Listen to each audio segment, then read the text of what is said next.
आप सभी को जय श्री श्याम। कैसे आप सब उम्मीद से अच्छे होंगे।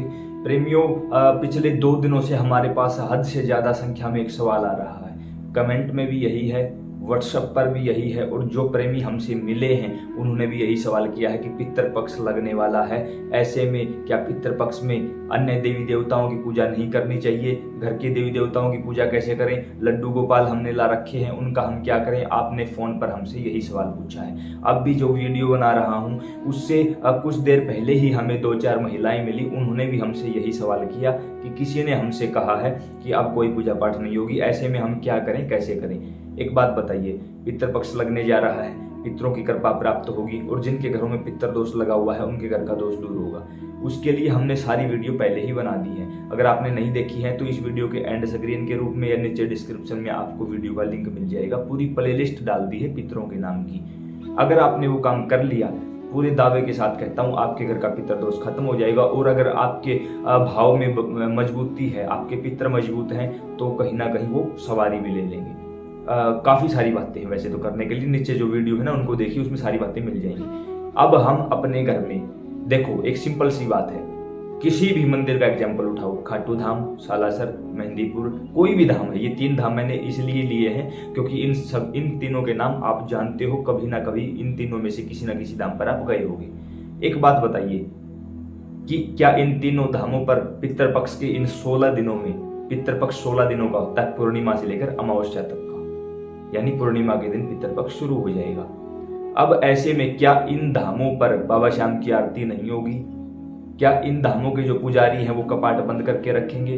क्या बाबा को भोग नहीं लगेगा? श्रृंगार नहीं होगा? कपड़े नहीं बदले जाएंगे? सेवा नहीं होगी? मंदिर में साफ सफाई नहीं होगी? मंदिर में कोई नहीं होगा? क्या इन 16 दिनों में मंदिरों को ताला लगा दिया जाएगा? आरती ज्यों की त्यों बनी रहेगी। जब मंदिरों में सब कुछ ज्यों का त्यों बना है तो हम अपने घरों की पूजा क्यों छोड़े भाई?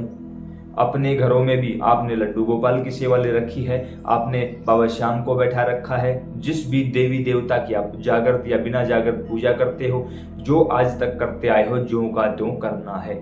उसके साथ एक और काम प्लस में आपको अवश्य करना चाहिए। इन 16 दिनों में करना है, मैं ऐसा तो नहीं बोलूंगा, लेकिन करना चाहिए। हम खुद करते हैं भाई।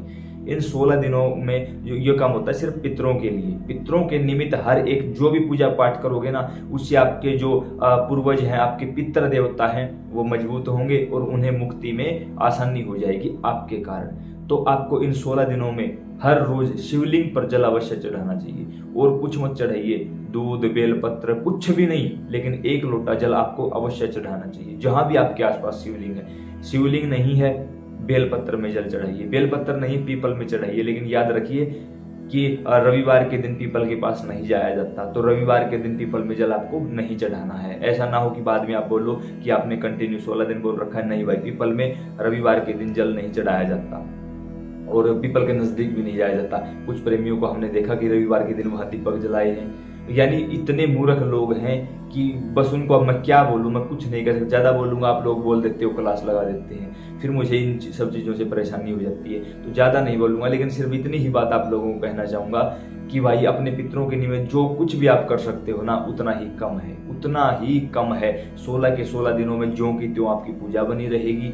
जो आप कोई साधना करते हो, भक्ति भाव में हो, माला जाप करते हो, कोई गुरु मंत्र करते हो, मंदिरों में जाते हो, तीर्थों पर जाते हो, जहां भी जाते हो, कंटिन्यू रखो भाई इस चीज को। कोई भी परेशानी नहीं होगी, पूजा होगी होगी होगी, हर हाल में होगी कंप्लीट। इसके अलावा भी अगर आपको पितरों से संबंधित कोई डाउट है तो नीचे प्लेलिस्ट का लिंक मिल जाएगा, उसे देखिए।